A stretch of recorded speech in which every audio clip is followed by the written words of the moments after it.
Hey, do you love watching TV but find it a little difficult now that you've lost your sight? Well, today we're going to talk about accessible ways to watch TV, and that's coming up right now.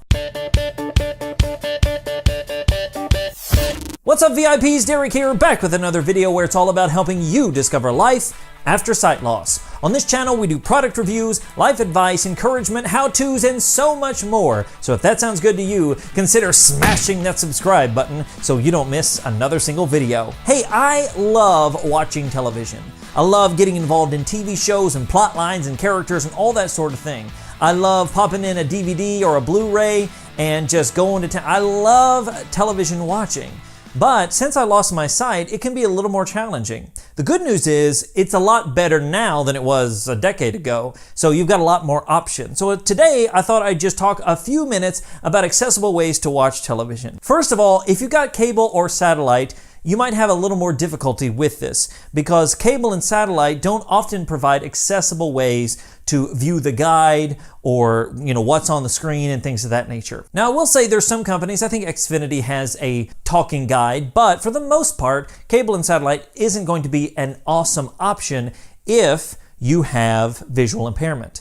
Now, here is what you can do. What I would suggest as far as television watching goes is getting something like an Apple TV. Yes, I'm pushing Apple products again. I should get a commission every time I talk about Apple products. But I would get an Apple TV. And why? Because it's got great accessibility features. It's got voiceover built right in. You can use the remote and swipe through things. It'll tell you what app it is. And things like Netflix is very accessible, and it'll tell you what the program is, what episode you're watching, things like that. Now, the good news about the Apple TV is if you do have cable and satellite, you most likely have a username and a password that you use to access it online. Well, you can download a ton of apps for the Apple TV, things like Discovery Channel, the Food Network, Disney channels, oh my gosh, Lifetime, all kinds of different apps that you can download on the Apple TV, and then those apps are typically a lot more accessible than what your guide would be on your cable and satellite company. So you're kind of using the cable and satellite service for the purposes of having those apps.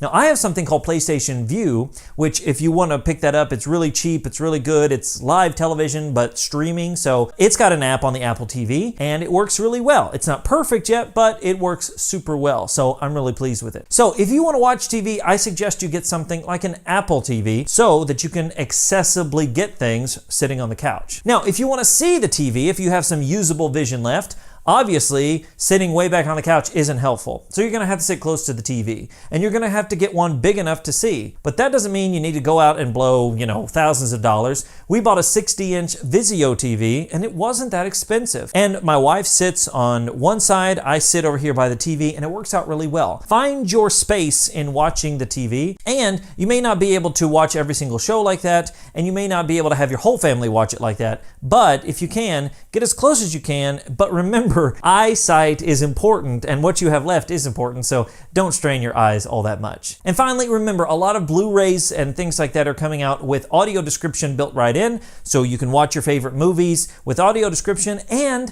some Netflix shows have audio description. There's TV channels that have audio description, so find out if your channel, if your movie, if your TV show has audio description and turn it on, because trust me, it is a great experience with audio description. There's just a few tips on watching TV. I did a whole podcast episode about this, which I'll link below, so you can listen to that on my podcast, Life After Sight Loss Radio. I went into much further detail on all these things, so check that out. Link in the description below. Hey, do you like watching TV? What's your favorite shows? What do you like to do? How do you watch it? Do you have something like an Apple TV? Are you using cable and satellite? Let me know in the comments below how you love to watch TV. Hey, if you like this video, if you found it helpful, make sure to give it a big thumbs up, and make sure to smash that subscribe button so you don't miss another single video. And until next time, remember that sight loss isn't the end, it's just the beginning.